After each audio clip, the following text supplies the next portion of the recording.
Good afternoon, I'm Susie Nordquist, and this is your midday news fix for Thursday, the 28th of August. A Catholic school in the American city of Minneapolis is devastated after a gunman killed 2 children and injured 17 others. The man, armed with a rifle, shotgun and pistol, shot through church windows before turning the gun on himself. Annunciation Catholic School was holding morning mass, highlighting their theme for the new school year as hope. A witness has told NBC News she was thankful to see children running out safely. The looks on some of their faces, the screams coming from the moms who didn't know where their kids are. It's been a good year for Port of Auckland. The Auckland Council Port Company has announced a 55% rise in annual underlying profit off the back of a 15.9% rise in revenue. With more, here's business reporter Michael Sergel. The result's been driven by both increased volumes and operational improvements. It means the port can pay a $52 million dividend to the council. Another $45 million, which the port has raised from selling its stake in Marsden Maritime Holdings, will go to the council's Auckland Future Fund. New Zealand Post is recommencing some shipments to the United States. It suspended all package services to the US as new tariffs were being finalised. New Zealand was hit with a 15% base rate tariff at the beginning of this month, up from the 10% announced earlier.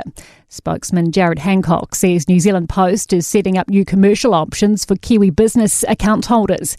It is still working out solutions for sending personal gifts to the US. Lower mortgage rates and income growth have helped improve housing affordability. Cotality NZ's new report finds the national value to income ratio reached its lowest point since mid-2019 in the June quarter at 7.5.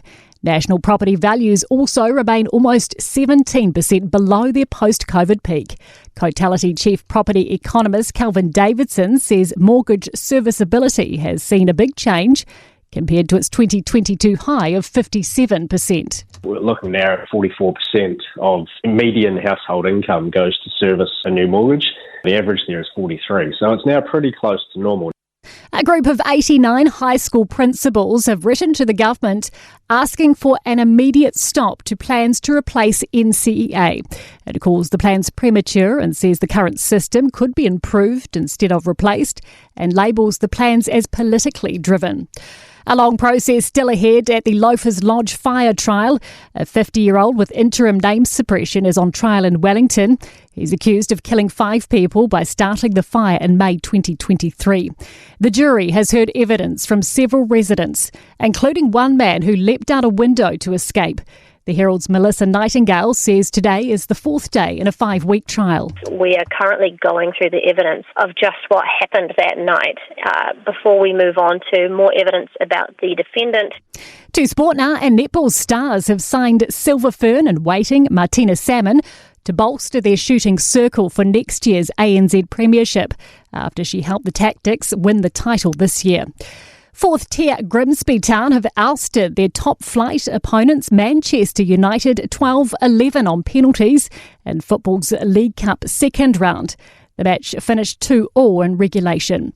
I'm Susie Nordquist, and that is your latest news fix. We'll be back with the next update at 5 p.m. from the Newstalk ZB newsroom.